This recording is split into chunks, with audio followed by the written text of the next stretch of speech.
guess to start off, I want to introduce myself. So my name is Somi Rajsekar, and I am the creator of the Buildupwomen series. The Buildupwomen series launched shortly after I was laid off, and it's really a series to support, inspire, engage, and build each other up during this time of isolation and uncertainty. I also wanted it to be a platform for us to have an open conversation, open dialogue about the many tackles that we have, and at times does feel like we're taking this on our own, but it's really wonderful to see that there are a lot of other women out there that are going through the same things as we are. So I wanted to be a platform to have an open conversation about anything and everything about these challenges that we're facing at the moment. So I guess with that in mind, I would like to introduce our wonderful speakers here. So we have, Manjeet has already started making introductions while we started, so that's awesome. So Manjeet, a lot of people know her, doesn't surprise me in the least. So she's a coach, a learning facilitator, of course, an advisor. We have Stephanie Barlow, who is Director of People and Culture at Iversoft. Stacey Ann Buchanan, who is a TEDx speaker and a founder of The Blind Stigma. Natalie Martin, who is the president of FemCity Ottawa. And of course, Lindsay Thompson, who is a registered psychotherapist and the founder of Momentum Mindset. So thank you all for being here for this incredible conversation. It's amazing getting to know you and hearing about your story. So I want everyone else to hear your story. So to kickstart this, I'd love for you to introduce yourselves and tell us a little bit about you. So maybe Manjeet, we can start with you. I'm going to keep it brief, I guess. At my core, I'm an entrepreneur. I've played a lot in the different sectors, have also started a couple of not-for-profits that are social entrepreneurship. Through my entire life, though, a lot of my interest has been in dialogue and supporting people through change. So that's what the core of my work is now, is helping teams and people shift through complexity and change. And even uncertainty, I suppose. And I think one of the main reasons perhaps I'm here is that I lived a great shift in the last 4 years after suffering a severe concussion. And that really flipped my life upside down, and I almost feel prepared me for COVID, or perhaps everything in life prepares us for wherever we are. So I'm happy to be here. Thank you, Samia, for creating this wonderful group online for us to all connect. So I appreciate that. Thank you. Thank you so much. Lindsay. Yeah, so good afternoon, everyone.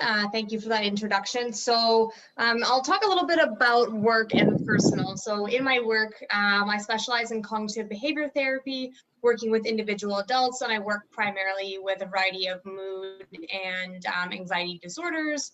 So working with all the different types of anxiety, OCD, panic disorder, as well as depression, and then PTSD too. So I've been doing that for about the past 3 years now, do more of a medium-term therapy, and really love that work, get to be alongside people for their change and just be a part of that experience with them. In terms of the personal sides of things, well, I got into this field, not just because I want to help people, because that's the really stereotypical expected answer. So for me, it was more about being able to pay it forward in terms of my own mental health experience. So I suffer from generalized anxiety, and with that, perfectionism, which I am noticing as of late, coming out a lot and trying to manage this life transition, and also depression. I try my very best to be as active as possible. I'm really into, being physically active and spending as much time as absolutely possible with my dog. So I definitely love working from home for that reason. So thank you. That was awesome. Thanks so much for being a part of this conversation, Lindsay. Stacey?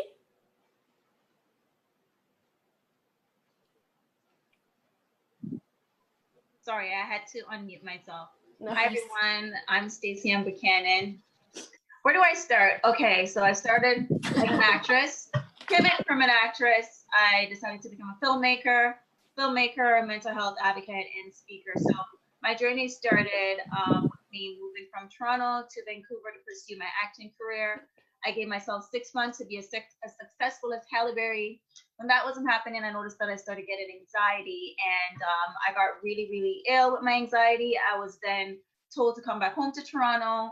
The thought of coming back home to Toronto as a quote unquote loser, not making it and not fulfilling my dreams, spiraled my anxiety into depression. So I struggled and suffered from depression for about a year. My depression came in 2 stages. The stage where you're at home, you don't want to talk to anyone, the blinds are down, you're not eating, or you're eating yourself silly, or you're crying all the time, or the other stage where you're going out all the time and partying and trying to mask what was happening on the inside. I come from a Caribbean background, and in my culture, mental health is not something that is addressed. It's either you're mad or that's it, and you read your Bible, you drink some tea, and you pray about it, and that is it. So I didn't know how to maneuver this new hole that I was in, and I didn't really have anyone to talk to. So I went to my father because I was close to him. I'm trying to wrap this up really fast. And he suggested that I tell my business to strangers. I found that I was talking to people more, to strangers more, to get through my pain. Reason why I'm here is I decided to make a documentary on how mental health is viewed in the Black community. I decided to do this little film, not knowing that it will take off and make Canadian history. From that documentary, I got on this role as being a mental health advocate, and from there I speak. So I do workshops in schools, universities, especially high schools, and I talk about how to maintain a healthy mindset. And I use my mental health advocacy on my social media to create more awareness on mental health. And that's pretty much it. I think I run through that, but you'll get to know more about me. Wonderful. That was great. So Stephanie. Yeah, so my name's Steph. I am the Director of People and Culture at Iversoft, which is a mobile and web development agency, as well as we do digital marketing. So kind of one-stop shop digital. But in that role, I kind of get to interact and deal with a whole bunch of great people, and it's really exposed me to the community quite a bit.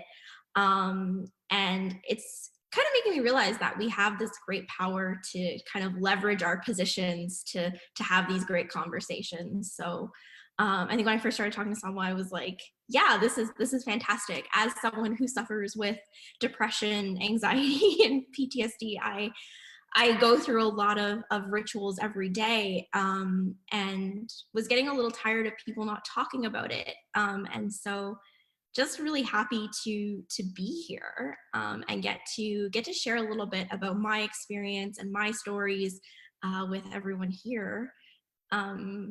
And yeah, I'm trying to keep it really short. Oh, you muted yourself. Thanks. No, I was just saying that it's really hard to keep the story short when you're all change makers in the community. So that's awesome. So last but not least, Natalie. There we go, I'm unmuting. So yes, I'm in Miami Beach right now because I've been living here for about 2 years. I travel back and forth, Ottawa, Montreal, Toronto, and Miami Beach because we run a business out here as well. I'm on the balcony because my husband also has a conference call at the same time. And, you know, we wagered who was going to be on the balcony, and he won this time. So I'm out here because we're sharing, you know, our space, and it's been not too challenging because honestly, I've been working remotely for about a decade now. Prior to that, for about a decade, I was in government and politics and in policy. I was heavily involved with the City of Ottawa amalgamation and policy creation and implementation. Back then, you know, being a woman in government and politics and being in a room with, you know, primarily men, I always felt that, you know, if our voice was higher, louder, if we moved things, we were considered not always like the change maker we're considered now, but, you know, it always came with a negative undertone. And then when I decided to go on my own, because I was also a specialist in marketing, and international marketing. I thought, you know what, I'm going to do this on my own. I'm going to freelance. I'm going to build the business with my husband. We do an import-export business, and I'm going to jump into that. I felt very alone in the world of entrepreneurship. And so about six years ago, I launched Fem City Ottawa, which actually started in Florida about over a decade ago. And when they asked me to launch in Ottawa, I said, you know what, it's a perfect opportunity because I wanted to be surrounded with women that were like-minded, really understood, you know, support for each other, but also where you could actually bounce ideas off yourself, where you're not always thinking that, okay, I'm alone in this and I'm going through something, but can I actually share, you know, with somebody else? And through that network, it really helped me not only to grow within Ottawa and throughout Canada, but also to grow my business into the US as well. You know, I think a lot of us have that undertone of exhibiting anxiety, depression. I'm happy in the sense that now, you know, living through the social distancing, there's been a lot of retrospective, you know, thought process that goes into our daily lives. And it's certainly, I feel really blessed to be among this group and, you know, to talk with you all today. And, you know, hopefully there's some ideas we can all walk away with today as well on how we're coping. I'll just unmute myself now. Yeah, I'll mute myself now. Okay, perfect. Thank you, all of you. Those were wonderful introductions. I feel like I can talk about you for days and months because of all the amazing work that you're all doing. So I guess for the most of us, we are now halfway through month 2. Am I correct in saying that? That's really bizarre to me to say out loud because it's real. So what have been some of the highlights having been in isolation so far, and what have been some of the challenges that you're facing? So yes, Lindsay, if we want to kickstart this. Sure. So highlights for me, I think we're definitely in the earlier stages, you know, really trying to focus on the different opportunity. Like, you know, I save 2 hours in travel time and I get to have doggy cuddle breaks between my client sessions. That's definitely still a major highlight for me. I wish she was the kind of dog that I could bring into the office.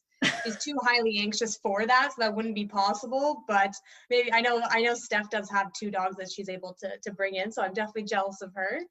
So the highlights have been just really focusing on the opportunity, reflecting on, you know, what I'm grateful for. You know, my husband and I are both very privileged that we are both working at this time. So it's been a highlight. You know, it has tested our relationship and it's made us, you know, come together and really just check in on our strengths, our needs, and how we're going to manage this. We had a very different experience in terms of how we settled in. I had an easier transition. My stress actually went down initially versus for him and his work, it doubled, and he's been the most stressed out as I've ever seen him. So it has been, you know, quite the challenge for us in just balancing that out while also being around each other 24/7 and having to schedule in the venting versus it happening, you know, all day long. I'm sure some other people have similar experience with that. So I guess that's kind of, you know, been a highlight and a challenge. But it's really interesting because as we were going through all the introductions there, what I was just reflecting on is even when we had this first series, I feel like I'm at a different place than I was even just 2 weeks ago. And so that's something that I'm looking forward to talking about more today. That's really interesting to hear that you reflecting, yeah, because yeah, you're part of the first series, and then even now it's more so that 2 weeks have passed. So we're all in different stages for sure. Manjeet, how about yourself? Just getting used to the unmuting and muting. Yeah. Well, you know, my experience has been interesting because I'll openly share here that I think I had COVID. So that was interesting. I was very sick from about March, I would say the 9th. And as soon as I felt it, I actually sequestered myself into one bedroom in my home for 3 weeks, and I didn't release myself for 24 days. Yeah, so that, I mean, it was a highlight and it was a challenge all in the same, actually. So if I reflect on that now, you know, it started with anxiety, and definitely some fear. There were a whole lot of bouts of crying happening. And for me, it really opened up to 4 years ago when I was in this really severe accident, because I went through a very similar stage at that time where I couldn't really do much. That was much longer, but now for about 10 days, I had all of the symptoms. I'm assuming it's COVID. They wouldn't test me, and there's a lot of reasons for that, I think, although I ended up at the hospital twice due to respiration issues. So I think there was a lot of like, oh my God, you know, what's the world or the universe calling of me now? Because this is like could be a very serious illness again. Yeah, so that was, and yet then there was this sort of roller coaster of emotions, and then sort of going, okay, how do I actually, I'm in a room by myself. Okay, so it's a good time to go into some maybe deep, dark conversations with myself. So that's, you know, and that's been my, I suppose, experience so far. And during that time, like I came out of my bedroom, I think about 10 days ago, to the rest of my house. And then, you know, part of that then has become just through different networks from all over and around the world. You know, the highlight, I think, is that I'm really, really trying to sort of hold on to, I suppose, this collective pause, if I could call it that, right? Like this is a time when it's almost like the earth and the world is asking all of us to just sort of be quiet for a little while. So for me, the staying home part has almost come like come home to myself. So it's been just, that has been, I think, my saving grace from that respect. And so it's making me reflect a lot. And we can talk about that, I suppose, throughout this conversation, but a lot about the garden metaphor, which is like, what do I want to prune out of my life? What do I want to grow deeper roots with? And, you know, what sort of seeds am I planting and what might emerge? So I think those are the kind of sort of been the highlights for me at this point in time. Thank you.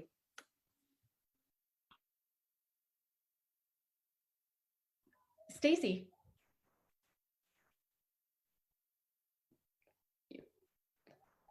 Okay, yeah, I'm learning to unmute myself too. This whole experience had been really tough for me in the beginning because I'm a huge extrovert and I have anxiety at the same time. So being locked up was really difficult for me to maneuver. And I had to recenter myself and take myself to a place where instead of thinking, what can I get out of this? What can I come out of this pandemic? And how much more successful can I use this time to be? I had to tell myself, hold on, you're a human being. We're going through a collective experience together, and you don't need to rush anything. You don't need to be productive. You don't need to come up with the next startup idea, the next business. You don't need to put so much pressure on yourself. Why don't you just sit back, rest, first of all, reset, and remind myself that I am human and that this is okay. So I had to take that time to myself. And the challenges, like I said, was dealing with my anxiety and being locked up and being an extrovert. But the highlights, I found that I really took some time off, and I took some time to breathe, and I took some time to relax and to reset my mind and to have clarity and to honestly not focus on doing anything. And that is really hard from someone that wears so many hats and that's always on the go. And I feel like time is not my friend. I feel like I just need to accomplish. And I just had to say, no, hold on. You don't need to do anything. We're in this together. You are blessed. You're breathing. You have a roof over your head. You have clothes on your back. You have food on your table. Your daughter is happy and healthy, and everyone is safe. Your whole family. So remind yourself of the little things. And I think this time around, I think collectively we're all seeing and being reminded of how much the little things mean to us. I mean, being locked up, some people forget about how much they love being outside and how much they cherish nature. So this time for me made me realize, and really not realize, but reminded myself of how many blessings and good things I have going on in my life. And I needed that time. And I know there are so many people out there that needed that too. And that's been it for me. It's just to relax and renew and remind myself.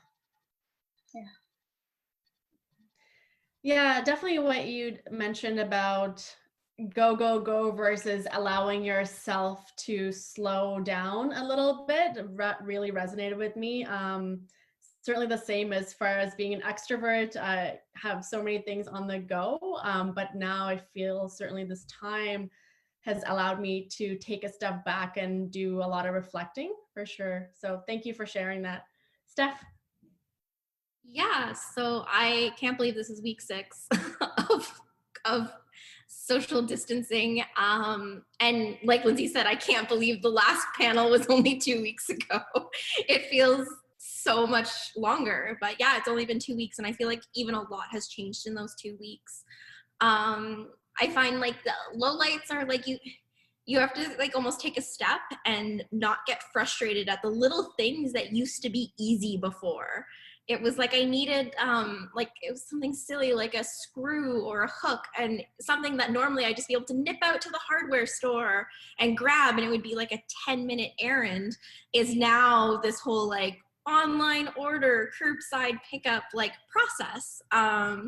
And so it's like, okay, yeah, like gotta pre-plan for the inconveniences now. But I feel like as time goes on, I'm starting to notice more highlights, and maybe forcing myself to notice more highlights. I'm gonna say this because I know he's here. I saw his name in the participants, so I know my husband is here. I think he's noticing that actually being home sometimes and like not being go events all the time is actually beneficial. We're spending way more time together.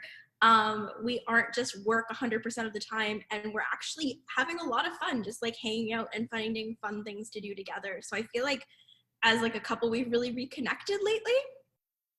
And so that's kind of been one of my big highlights. And then other things is just like noticing how great of a community arises out of things like this. I had just one of those small moments the other day that I really held on to, which was I ordered some plants for my house, which is just a really simple thing. And thanks, honey. I ordered some plants for my house, and it was something as simple as I offered to pick them up from the florist's porch so it was nice and convenient. And she just sent me this long message thanking me for kind of supporting her business, because she was so stressed during this time about what was going to happen with her business. And so she really appreciated me supporting her. And it was so silly in my head. It was like, oh, I'm just buying plants for my house. But the reality is that gives back to someone's livelihood. And so holding on to those little moments of like, I was able to make someone's day that much better by just a little action. I've been trying to hold on to those as highlights lately.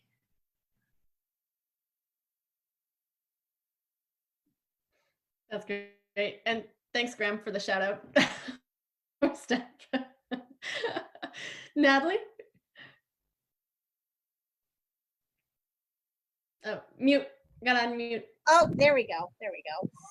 Yeah, you know what? Some of the highlights have been, like I mentioned, I've been working remotely for about 10 years. So, you know, the remote part is not new.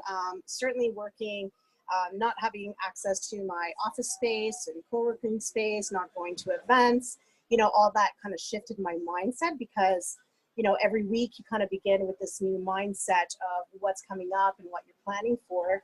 And I feel that instead of always thinking in the future and, you know, planning for the future, I'm a lot more present in thinking about what is it that I'm doing right now? What is it that I need to focus on in order to build my business? Because as entrepreneurs and business owners, I think we also have to think financially. How do I either remarket my business? How do I reach out to people?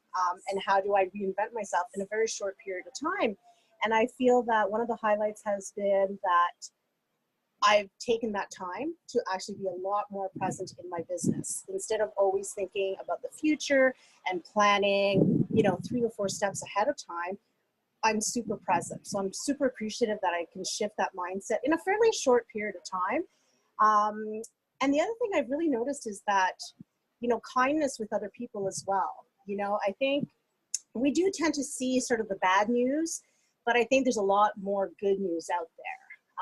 And I think that I'm seeing, this incredible humanity coming forward and help, this need to help each other. And just people reaching out and saying, hey, what do you need? And just really caring. And I think that goes hand in hand with being super present and being really acknowledging, where we're at right now. And that, if, again, I think some of us mentioned, living with anxiety, certainly depression, all these factors, in a situation like this can really impact our state of mind. And I think that being present and being really knowledgeable in your own feelings and what you're going through in the present moment helps you to kind of break things down so that you're not always worrying about the future or even thinking about the past, right? And I think groups like this, our chat with, with the, amazing people online right now helps us to realize that we're not alone. Helps us to also realize that, we're all going through it pretty much at the same time. And one of the things I've also taken out of this is, how quickly as a human collective, we've shifted. If you notice even commercials on television, I don't watch a lot of television, but lately I guess I've been turning the television on more often. Even commercials are shifting to the message of, what we're living through and, how businesses are shifting what they're offering to clients. And, it's not like we've been doing this for a year now. This has only been a few weeks. And there's been an incredible amount of work that's gone on. And being obviously a marketing person, I notice these things. And I think that's pretty incredible. What we've been able to accomplish as a human collective. As much as there's bad news out there, I think because I've been a lot more present, I've been able to recognize the accomplishment of what we've all been able to do. And I think it makes me a lot calmer, actually, knowing that. Thank you. Thank you for sharing your thoughts. I guess for me, as far as highlights, one certainly being this series and meeting all of you wonderful people. And Nellie, what you said really was essentially what happened with me as far as building us a community with this series. When I wanted to do this, I was having this conversation with Stephanie. Now it feels like a really long time ago. And then having these conversations with you, and then you saying, yes, I'm in, that's where it started with me. So that's definitely been a highlight. I'm also a mom. So seeing this as a way to have more of a bond, having more time with my almost 2-year-old has been pretty amazing to just watch her grow into a tiny human. And some of the challenges, so my husband has to physically go into work. So trying to explain that to my daughter on a regular basis becomes difficult at times. And certainly, I'm sure for my husband as well, to have a chance to reflect on the fact that he doesn't have a choice. He has to go in because he's an essential worker. And for him to see changes with our daughter, with her not wanting to spend time with him because in her mind, he's purposely leaving the home, but that's not the case. So I think those have been certainly the challenges. And what Stacey mentioned earlier, I'm an extrovert. I need to be outdoors. I need to be connecting with people in the community. And at times feels as though a part of you or a little bit of you is being taken away that you have no control over. So as far as challenges, that's what's been to me. So I guess it's a great way to direct us to my next question. So self-care means different things to everyone. What does it mean to you individually?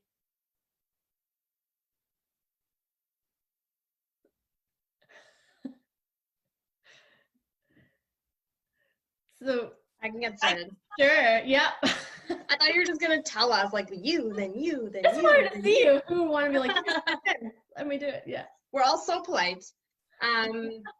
For me, self-care, it really starts with self-awareness, because if we don't have a sense of, well, what are my thoughts like today? Am I worrying a lot? You know, what emotions am I noticing? Am I feeling more low mood? Am I feeling more anxious or hopeless? You know, like what's the physical side? Like, you know, am I feeling really antsy and on edge? Would going for a run be really beneficial? Or no, I seriously just need to Netflix and chill today, right? Like, it's that self-awareness piece that really points us in the direction of knowing what we need, right? And so self-awareness is like being able to focus on our bodies and listen to what it's telling us. And the other piece is self-care is acceptance, right? So for me, like Stacey, I feel like we're kindred souls, Stacey Ann, because you're talking, you know, about like productivity and I need to do everything I can and like start a new business idea and like just get this stuff going in this downtime. Like that's definitely what I did for the first 5 weeks,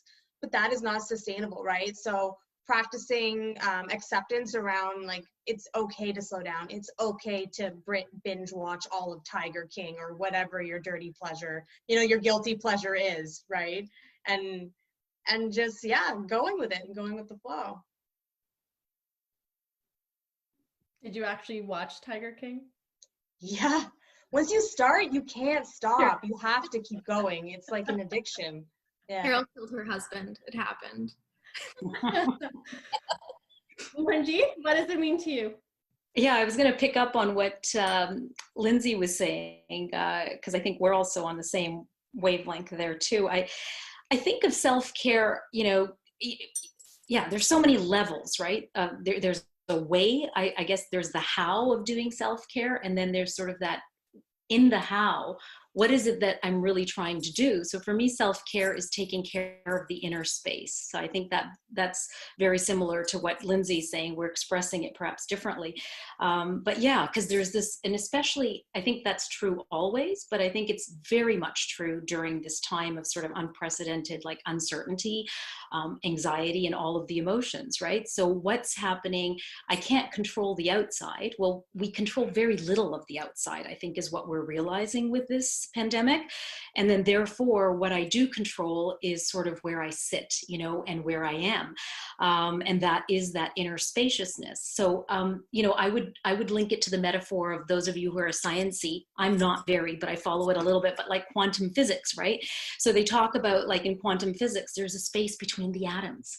And then so for me, it's like, you know, there is the space between all of these emotions where I can, you know, sort of come back, sort of like that same thing, come home to myself, right? So yeah, and then the other thing for me is that, that I mean, human beings are energy, and all emotions are energy, right? So if we think about it that way, it really has helped me in general, but definitely during, you know, the time like this, which is, and again, we're I think saying many similar things, all of us, but this concept of energy is that, you know, whatever energy you're feeling, you know, we can try to block it, we can try to block it, we can try to block it, but then it's going to explode, right? And then we'll just sit there and, you know, hammer ourselves on the head, maybe not physically, but you know what I mean, to sort of go, oh my God, I didn't handle that well. I shouted at my daughter. I picked a fight with my husband, and that can happen when we're all in these closed quarters. But reality is that, you know, it explodes if we don't give time for that inner space, if I can say, to sort of like, you know, really sit with the emotion and be okay with the emotion, right? I mean, it's okay. We probably are feeling angry, sad, sorrow, grief. We might know people who have lost all kinds of things or are in the middle of losing their businesses or whatever have you. So there's a whole bunch of stuff going on. So I think for me, the self-care part is, how do I sort of pause?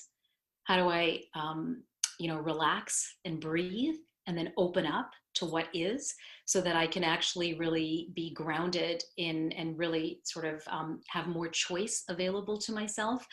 Whether that choice is to take a bath or to put on Justin Timberlake's, what is that song, Sunshine in My Pocket. That's what I like to do. I put the song on, Sunshine in My Pocket, and I dance wildly in my room by myself, and it releases the energy, right, of whatever emotion. So we all have maybe different coping mechanisms, and I think that's what it is. It's like, how do I accept the energy or of the emotion I'm feeling, and then how do I actually release it, and whatever that means to me, so I can actually return to some calm, I guess, and then maybe respond better. I'm gonna mute myself now. Stacy?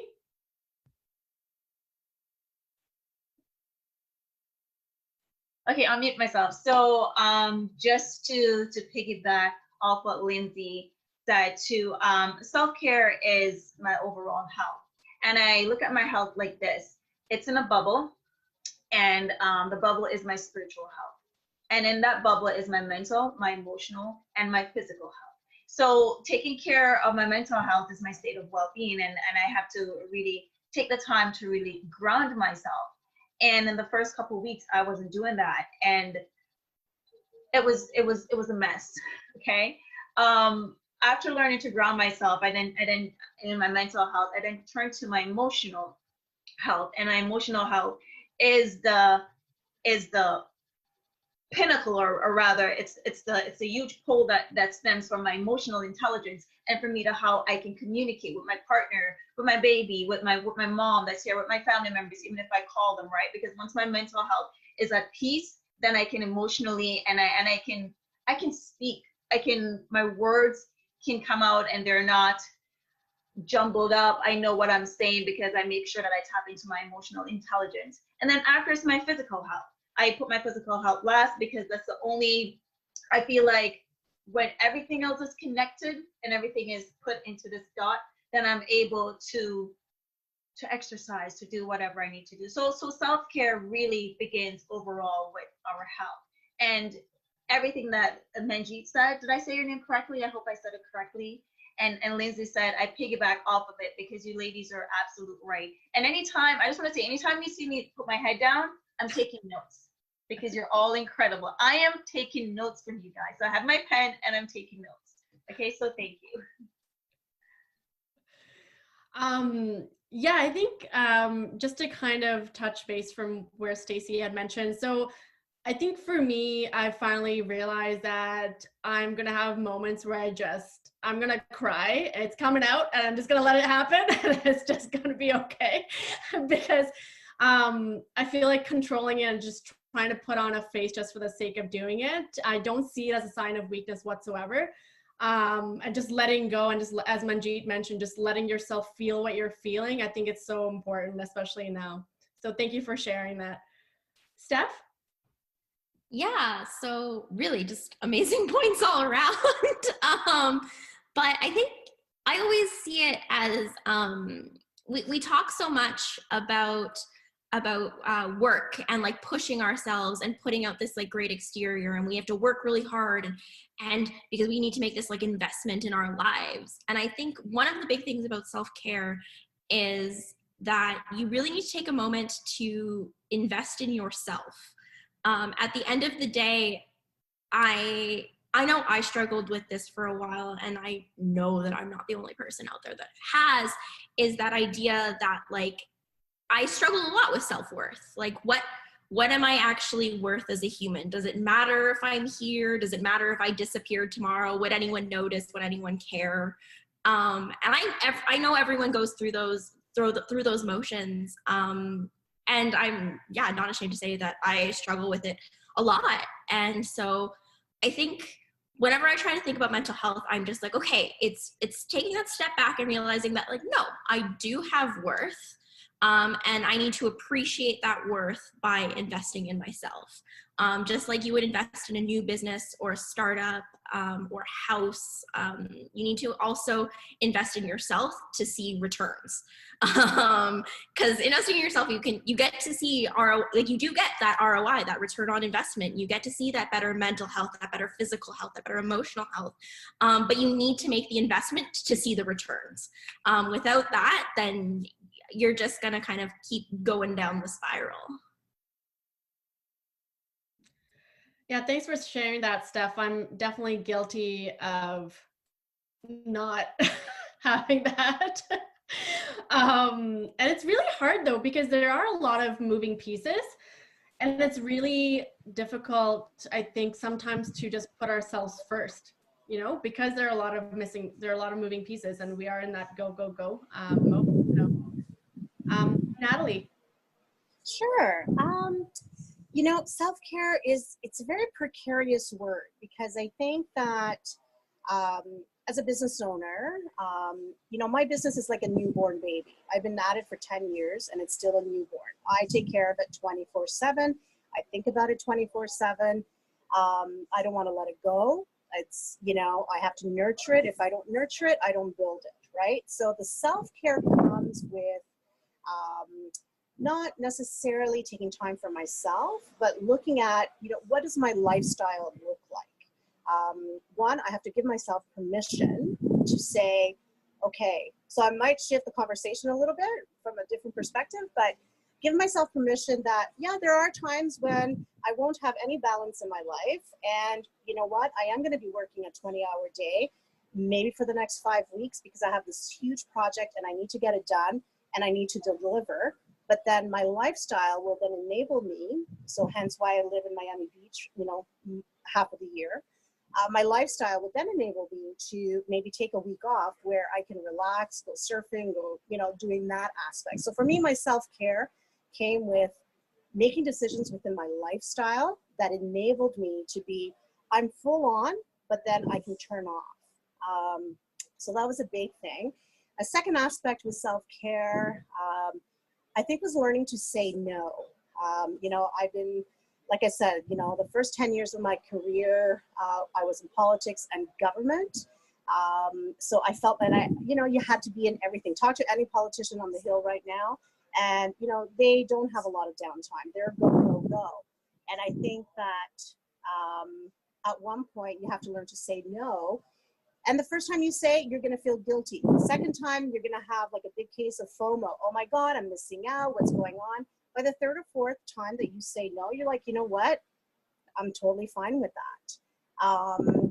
And that's, moving on to the next decade of my life in running businesses, is that I've had to say no. I can't support every event. I can't be at every event.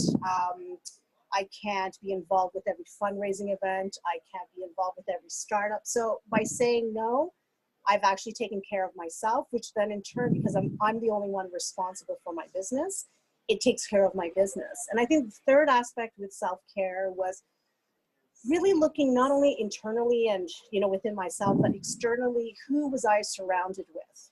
Were there people in my surrounding that were either taking a lot of time, that were not supportive, that were negative, that really didn't add value to either a friendship or relationship, and that can be a friend and it can be a family member. And I think by going through the steps of giving myself permission, saying no, I was really able to then say, what is my network, whether it's family or friends or actually business, what does that look like? Because I think our lifestyles, and we're seeing it right now, our lifestyles have shifted dramatically, right, over the last month and a half.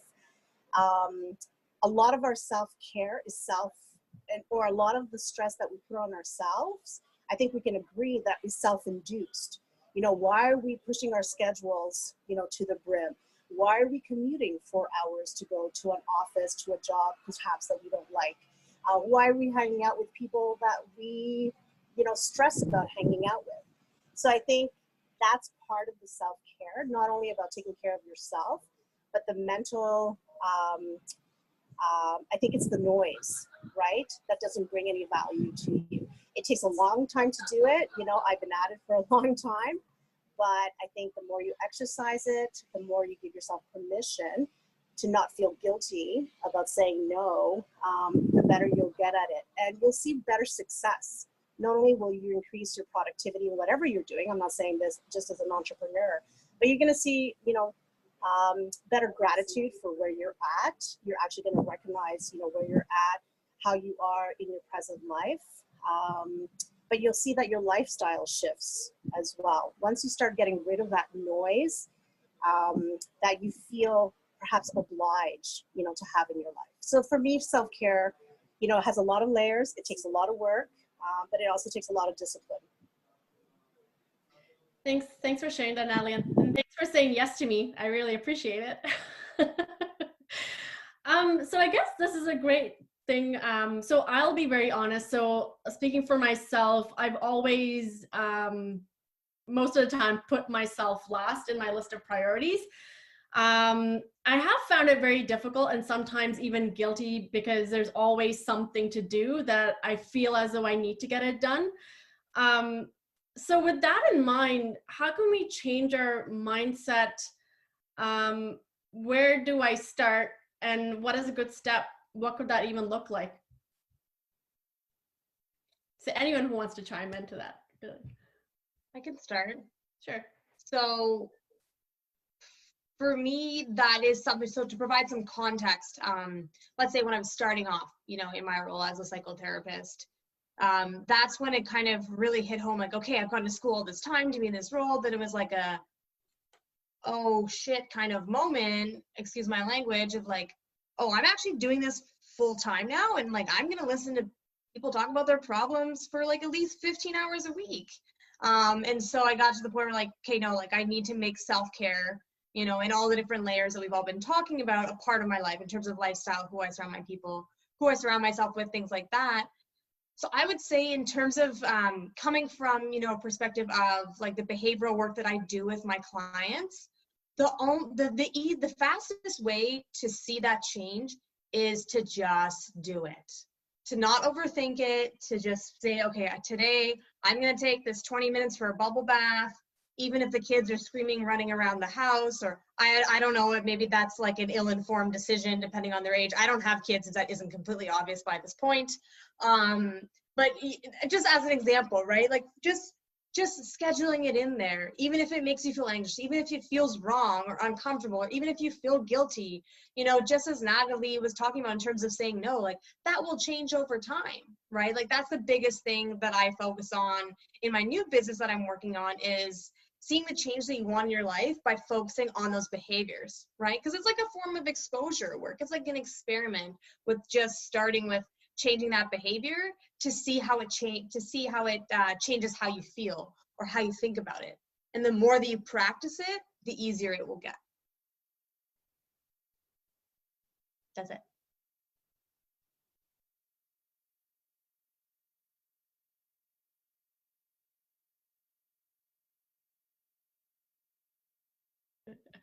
Anyone else would like to kind of chime in? Okay, gosh, I'm just going to chime in, Samia. Thank you. God, it's a big topic, I suppose, right? That's a thing. How to answer it simply or quickly is the question. Because everything we're talking about, as everyone said, there's many layers, right? But what I would say is, I'm going to go to, first of all, a grand general statement, perhaps, and some of you might push against it, is that I think as females, we often take on way more than the other gender or genders. Okay, that's just, I know that has been true for my life. And then we have a lot of, so there's a lot of stories, right? There's a lot of narratives that we have. So I just go there first before I say the first step, because I don't know, the first step I think would be different for everyone. But what I'm talking about here is that there's a lot of times we want like why can't I do this, right? Like, why can't I just take better care of myself? Or why can't I have more balance? And I actually agree with Natalie that I don't know if it's a question of balance, you know, in every moment or every day, but I think it's in general a balance that you feel that you could live with. That, you know, sometimes you're going to have intense imbalance, but then you're going to let the pendulum swing the other way. But where I was going with this is that we have a lot of narratives around who we think we're supposed to be. And I say that only because of, you know, as I said, I don't mean to keep bringing this up, but that was my big shakeup in my life when I got a concussion in February 2016. I mean, it turned my world upside down. And I never, ever, ever felt that I had enough time for myself. You know, I'm currently a grandmother of 3. I have 4 children. I had a business that I was, you know, an entrepreneur for 21 years, you know, running a staff of 70 or so in 4 locations. And then was doing I got that in the middle of starting this new startup, Snapcity, and we were rebranding. And I just never thought, I mean, I was working 14 hours a day, literally, either as a volunteer or as a paid person. And I just never, I had the energy, if that makes sense. I had the energy, but it almost literally took, it literally took a whack on my head to sort of go, you can't keep doing this. You can't live at this pace. So and that's what I talk to a lot of people now is like, don't wait for that actual physical shit to happen, right? And I say that only because I think it shows up in many of our lives in different ways.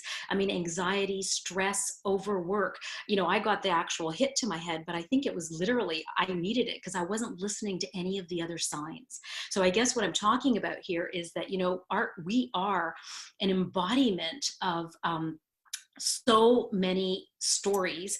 And then, you know, and one of the stories is that we're not taught to listen to what our body and our other ways of knowing are telling us, right? Because like a lot of the work that I do is I'm like a somatic coach. So it's about coherency between body language and emotion.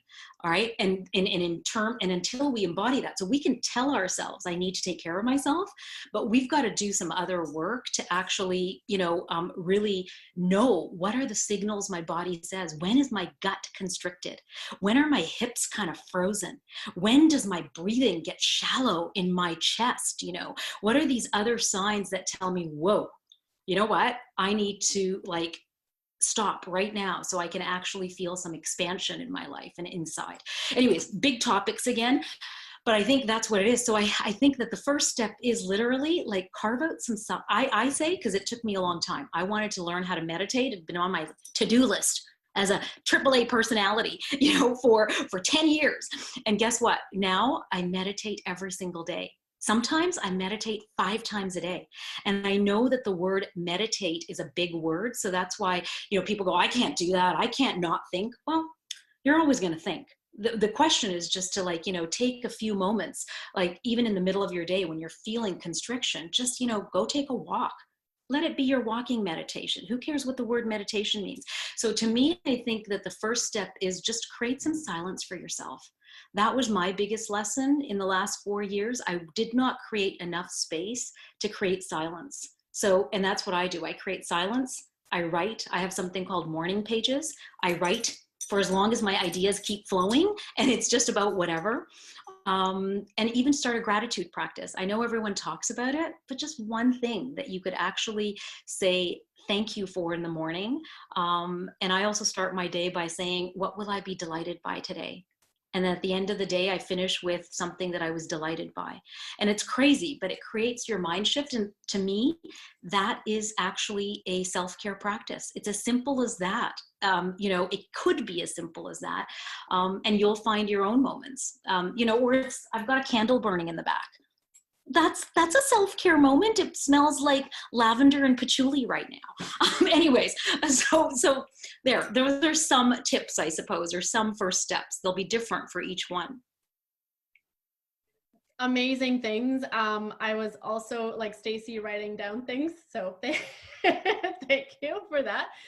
I know that there are different questions for everybody, but we may even be doing self-care without us knowing. So what is a good question or I guess an important question to ask ourselves for self-care to ensure that we are at that state, that we do push ourselves to get where we'd like to be for our headspace, and why is it important for us to ask ourselves those questions? I know that Manjeet talked about it a little bit earlier, but why is it important for us to ask that question to ourselves about self-care? And yeah, what is the importance of that? Yeah, so I think Lindsay touched on this a little bit earlier, but like stepping in and really asking yourself, how am I feeling? Like it's such an important first step. What's your baseline? What are the emotions that you're feeling? Where is your headspace? And I know we chatted up a little bit about this last time using journaling apps, either if it's like a full write out journal or a written journal, or something like Dailyo where you're just like selecting your mood every day, and using that to be like, okay, where am I right now? Where is my headspace at? Just because that's how you really identify kind of what that balance is. Like, are you feeling a little off? What does off look like for you? Do you wish that things were a little bit different? And so I think establishing that baseline is really important. Talking to yourself and establishing what are your kind of thoughts, where you're at is that step one. And then you can start looking at specifically things that work for you, that you feel like you can incorporate into your lifestyle. I think the big thing is, everyone's guilty of this, of just trying to copy and paste someone else's routine into their life and be like, well, like this person on Instagram looks amazing and she lies out in the sun for 10 minutes every morning and that's it, that's the key. It might be for her or her followers, but it might not be, right? You have to figure out what is that core thing for you. I love what Manjeet said about the candle. I have a diffuser on my desk, a scent diffuser. And when I'm starting to get really negative during the day, which like I'm in HR, I have people talk to me about random problems all day, every day. And so I have this diffuser on my desk. And when I'm feeling really negative, or really overwhelmed, I'm a big citrus fan, so I have some citrus essential oil that I'll pop into it. And I just take a moment and say, oh, okay, what am I feeling right now? Like, how does the scent make me feel? What does it make me think of? And use that to kind of bring myself back to center. And that works for me, but I think it's really establishing where you're at and then looking at practices that actually work for you, chatting with others, but not trying to copy paste someone else's life into your own. That's great. Thanks for sharing. I think for someone who, I guess for myself, I do self-care without even noticing I'm doing self-care. And for sometimes I view it also as a chore or as something that's just part of my daily routine. So it's really difficult for me to differentiate between the two, or as, I'm not sure who mentioned it, but overthinking it, trying to figure out, is this self-care? Is this what it's supposed to be doing? Or is this what it's supposed to feel like? Or am I doing it because I'm supposed to be doing it, kind of a thing. So I think for me, that has been the most challenging thing, is the overthinking, trying to set aside time for myself, but am I overthinking it? Even though I'm scheduling time in, does it feel really forced? And is it supposed to feel forced in the beginning so that we're getting ourselves into this routine, this discipline? And we are in different times right now. So for me, I am an outdoor person. I go for hikes. So that is my way of letting go. And now I walk around the block, and that's my way of kind of taking a deep breath and giving myself some time. So why is it important in this new norm to kind of adjust our expectations with self-care right now? With this, I guess I can chime in here. Sure. I think, it is really important to do that right now because one, we're in an environment where we're out of our own comfort zone. We don't have a lot of control over what happens outside of our home. We don't really have a lot of control over other people's emotions either, I know there's, great platforms where we're meeting online, we're connecting with others, but we're not necessarily, obviously we're not most of us aren't seeing them in person. So I think it's a good opportunity, actually. You know, I see this as an opportunity to be able to kind of step back and reflect where you've been and kind of see, okay, where do I need to be so that after COVID-19, I need to exercise A, B, and C.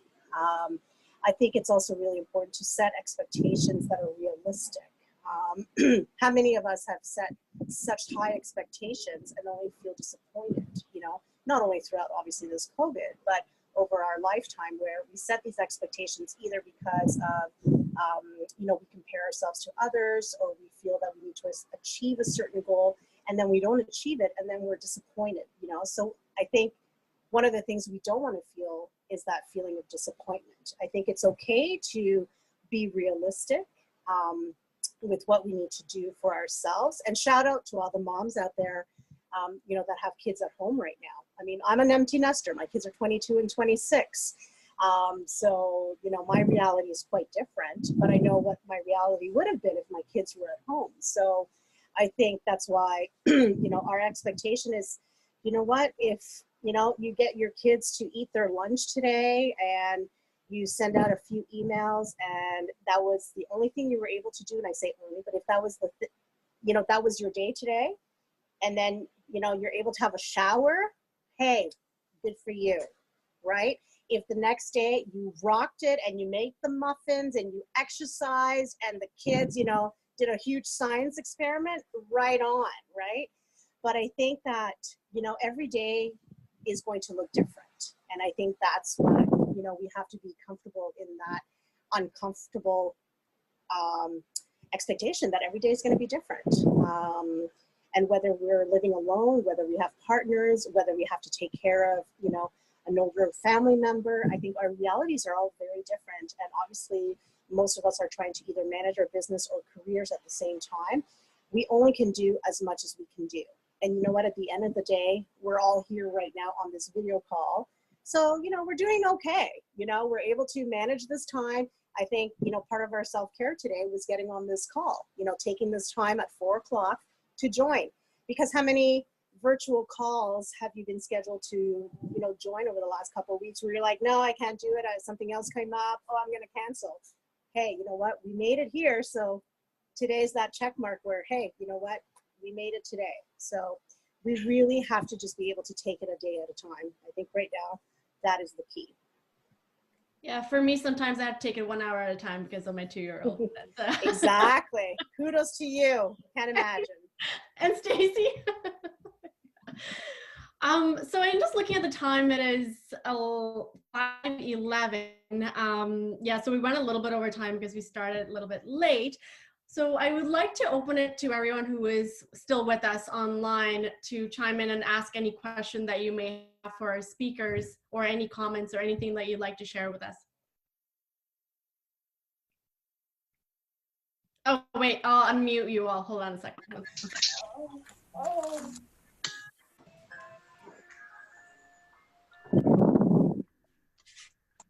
So is there any questions that anyone might have? Baby.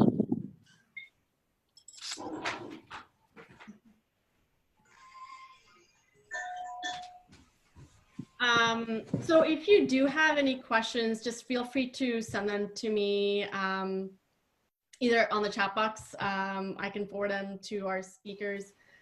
And I'll share with them, and they can certainly provide some resources here. So before we end things, or I guess, what will be one thing that you'd like to leave us with this conversation that we've had about self-care? I'm gonna start because I didn't even, can you guys hear me? I didn't get a chance to really share just one tidbit on self-care, a routine. It's really important, and this is for me, and I hope it works for you too. You don't have to sleep with your cell phone by your bedside, and you can put your cell phone on airplane mode, and you can turn it off. You know, you don't need that anxiety. When you get up, before you check your phone, center yourself. And whether centering yourself means prayer, or silence in the mind, feel free to do that. Meditation, like Manjeet said about walking, I love meditation. The first time I tried meditation, I was like, I couldn't even silence my mind for a minute. And I was so happy that I graduated up to half an hour. But what you said about walking meditation, I was like, that is really good. Or maybe you said that, or meditation can be used in so many different forms. Another form of meditation is journaling. I do that. I've been doing that since I was a little girl. You can just write out your thoughts. And I mean, you really shouldn't be thinking when you're meditating, but it kind of silences you to just write whatever it is. That's a great form of self-care as well. And for sure, when you can silence the noise from the news and from social media. You don't need to take all of that in. You can give yourself the permission to take a break from all of that. And if you have a friend or a family member or somebody that's always calling you up with the latest COVID-19 news, and like, oh my God, you know so many people died. Do you know this and this and this? You can mute them, and that's okay. Self-care is a form of mute, delete, and unfollow, okay? Especially when it pertains to social media. I wanted to state that. That's awesome, Stacey. I love it. Yeah. And meditation, you can drink tea. Someone put that in the group and I'm like, yes, cheers to tea without sugar. I've learned to do that. I was like, I thought tea should always have sugar, but no, you get the real like, no, I seriously thought every tea should have a little sugar. No, you really get to indulge in that tea. And that's a form of meditation as well. So. Yeah. And yeah, for the last tips, I'm getting absolutely, Stacey. I was just thinking something that I'm going to share a tip that I've used, which is building on the other practices that I've built up over the last 4 years. But the word I'm going to bring to mind for everyone is discernment. And what I mean by that is I think this is an opportunity for each of you to figure out and discern, sort of, how would I say, what will your ritual be, I suppose, right? But yet be open to the fact that what everyone's been saying, that I think because the emotional roller coaster ride is faster right now, and it can be an hour, it can be a moment, learn to pivot during your day. If you feel, and that goes all the way back to like sensing what you're sensing, because if you scheduled, like I get it that we have to schedule self-care time, but what if, you scheduled it for 4 o'clock and at 10 o'clock, you feel like, holy shit, the day's already not going very well, right? So guess what? Do a pivot. Just do it, because this is an extreme, extreme time, which means, you know what? If you take 10 minutes then, or half an hour then to go for that walk, or to sit in the sun if you have lucky enough to have a backyard, or whatever it is, listen to your favorite music, drink tea, you'll be in a much more resourceful space to actually produce what you needed to produce a little bit later. So just pivot almost faster. So it's pivoting faster, but actually slowing down to go fast. It's something new that I'm saying, which is slow down to actually go fast, because it will actually put you in that centered space. And then the other thing that I have added to my thing right now, my discernment is, I listen to the news once a day. That's it, because I just can't take more of this, right? And so I read the Globe and Mail in the morning. After I read the Globe and Mail, I do not follow any of the stuff on social media about COVID or anything. And if something comes to me, I know it's COVID, I put it away, like Stacey was saying, and absolutely after 6 o'clock, no way. No discussion about the pandemic. And one of the prime reasons is because sleep is healing. So if between 6 and 8, if I'm getting all this information about like all of the horrible stuff that's happening, I don't sleep well. And if I don't sleep well, I'm definitely not resourceful. So those are just a couple of my new practices that I've put into play. And it requires discipline, but gosh, it gives me a little bit more peace. Thanks for sharing that, Manjeet. Really, really helpful there. Can I just say I want to be Manjeet when I grow up? She's my new hero. Thank you for that. My new hero stuff. No, I think my final thought is I put too much thought into this. Is I'm doing a lot of like empathy conversations with people right now, managers dealing with staff, is making sure they're approaching conversations with empathy and gathering the other person's perspective. But one thing I always want to remind everyone as well is that sometimes you also need to take power in yourself and vocalize your situation a bit, especially right now. Everyone has everything going on, and everyone's lives are a little bit different and have a little bit of different kinds of stress.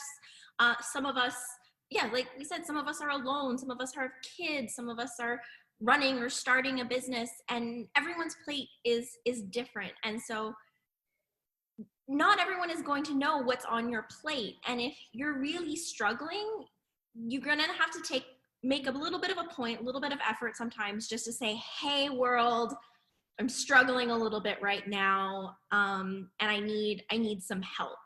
If it's work, say, you know what, this is gonna come in a little bit later than expected. My kid is running around the house screaming. I'm not gonna hit this deadline. Just be upfront and be honest. I think we're all so afraid of being judged, and I know that I am number one offender of the little person sitting on my shoulder saying like, you don't look busy enough, you're not working hard enough. But the reality is, if I put up my hand and say, hey, I know you need this, but it's going to be a little bit later today, or you're not going to get it till tomorrow, or let's talk about some kind of compromise, the world will not end. And so, yeah, so make sure that you're reaching out for help. And like I think I mentioned this earlier, someone's is going to share all of our information. So if you need an accountability buddy, or someone to just check in with you, like, more than happy. After the last panel, I actually had people reach out to me and just to chat. And so if there's anyone in this group of people who just needs someone to talk to, who needs a little bit of an accountability buddy, you can hit me up. I'm more than happy to answer random messages, and just say that you're not alone. You've got this great community and family here, and yeah, so we're here to help. So if you need it, don't hide in your corner, and make sure that you're kind of reaching out and letting us know that you need it, and we're here for you. We'll have an accountability buddy list. It just keeps popping. Lindsay? Or Stacey, sorry, go ahead. Oh, no. I wanted to say thank you, Menji, for saying sleep is healing, because I've always wondered, every time like I have a deadline or something to do, and like the deadline is due in 4 hours, I will take like a 2-hour nap.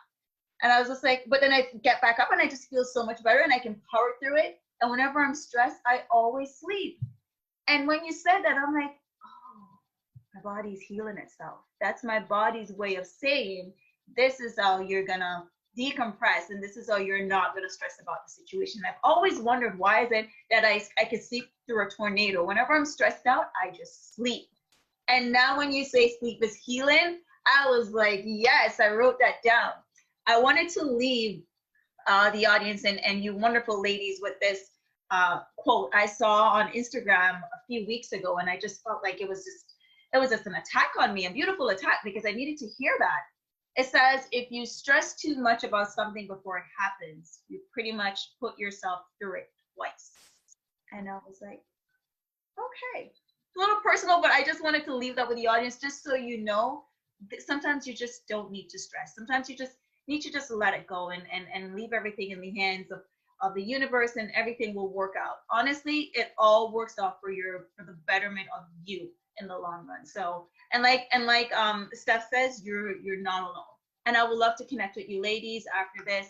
And Lindsay, I feel like we are definitely on the same path, and our journey is the same too. You said it earlier and I forgot to piggyback off of that. So yes, you ladies are all wonderful, and I would love to connect when we're finished. So yeah. Yeah, for sure. Absolutely. 100%.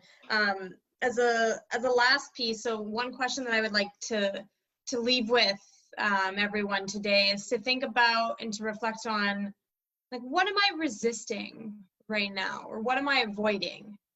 it's usually the things that we procrastinate or that we avoid or pretend like we don't need, or, you know, really resist on some level, that we oftentimes need the most. I know that's one of the things that I spend a lot of time on with a fair number of the clients that I work with. And it just pays dividends, that ROI. I laugh when Steph said that, because I totally buy into that. It's just when we can face the fear, face the anxiety rather than avoid, it actually decreases that anxiety and that worry pretty immediately. I don't expect you to believe me right now as I say this, but I want you to give it a try. I want you to think about what's one thing that isn't a huge risk, or that is, you know, safe for me to do in this time, that I could test and play with and see what happens if I try to do the opposite of that avoidance, or the opposite of that resistance, just to see what comes up. And like all the other, you know, lovely women have said, if you ever want to reach out or connect, you can find me on my new Instagram page at My Momentum Mind. That's where I'll be sharing lots of tips and tricks in terms of habit change and behavioral change for success. Thank you. Perfect. This has been amazing. I love how Graham just chimes in at the end because he has a question.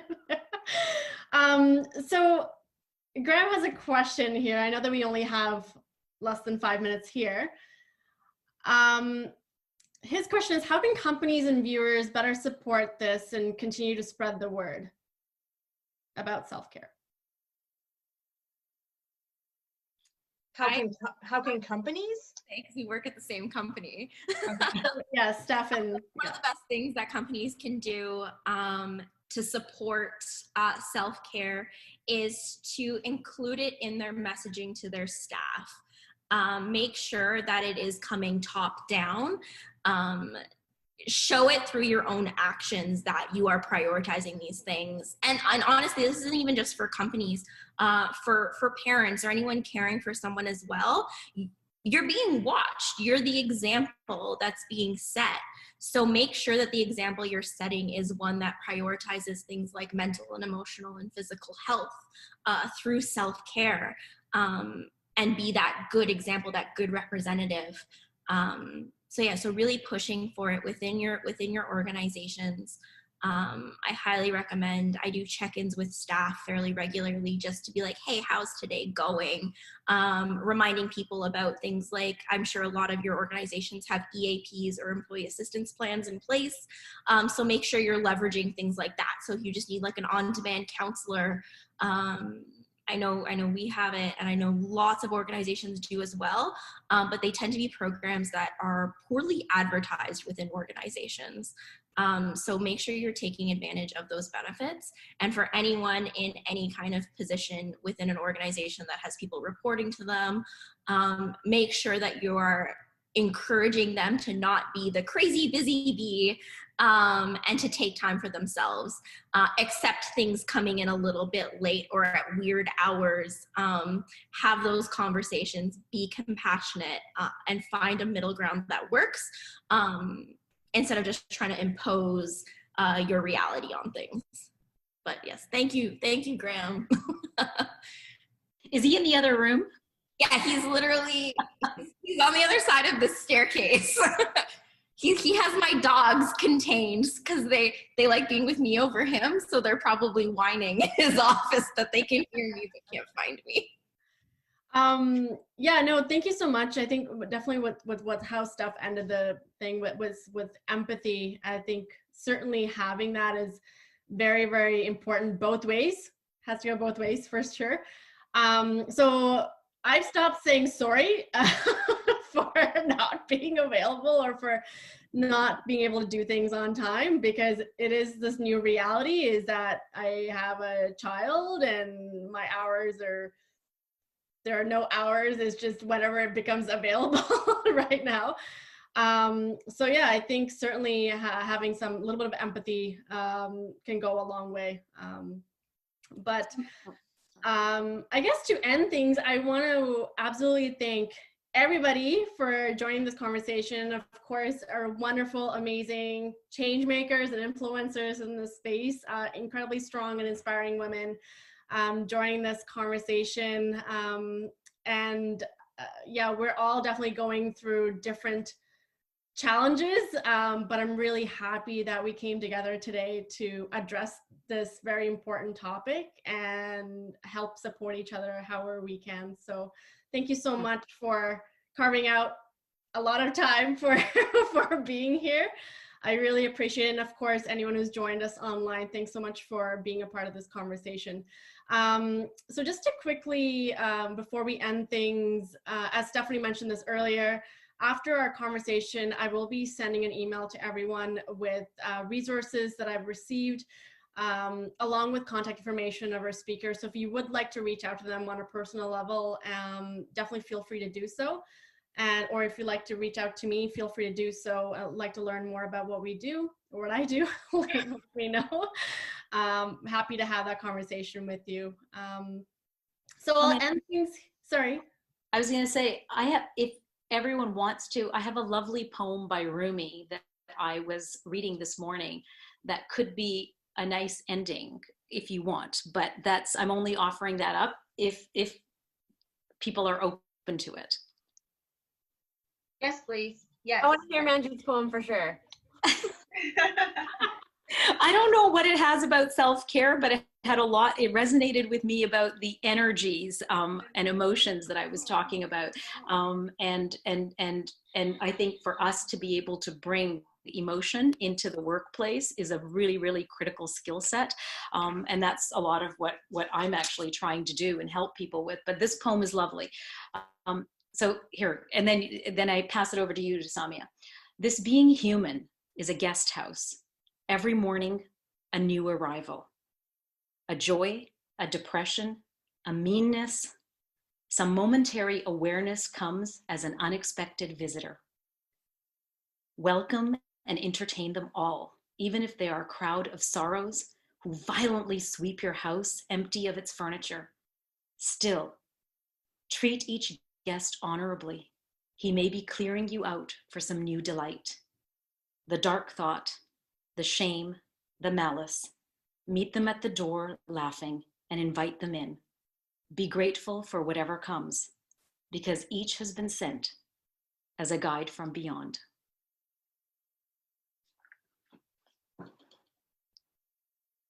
That was so great. Please share that. I will. Okay, thank you. That was wonderful. Thank you. Yes, applause. I saw applause icons everywhere. This is great. Oh wow, now I'm just going to be thinking about that poem. I don't even know where my train of thought went, but no, that's great. That's a good thing. A self-care moment. So that was awesome. Yeah, so thank you so much again for everyone joining this conversation. And I can see that some individuals who've joined the conversation have also been leaving their messages here as well. So I'll be sure to share those within the emails. But yeah, this has been absolutely wonderful. And yeah, thank you once again for sharing your thoughts, your personal stories, your challenges, what you've had difficulties with, and just being honest. And that's what we're all about. So I really hope to see everyone beyond this, kind of connecting and doing something wonderful and supporting one another after this conversation. And I hope that this was really helpful for everyone. I can certainly say that it was beyond helpful for me on a personal level to have these open conversations. So, and I'll also be sending out a quick reflection piece just to get to know a little bit about what the takeaways were for you after this conversation, so I can learn a little bit about what your feelings were about this conversation that we had today. So once again, thank you so much, everybody. Have a wonderful rest of your day. We are almost done this week. We only have, hopefully for the most part, not sure yet, but we're almost there. So have a wonderful evening, and I'll talk to you all very soon. Thank you so much.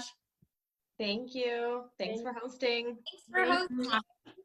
Bye. Bye, guys. Bye. Bye-bye.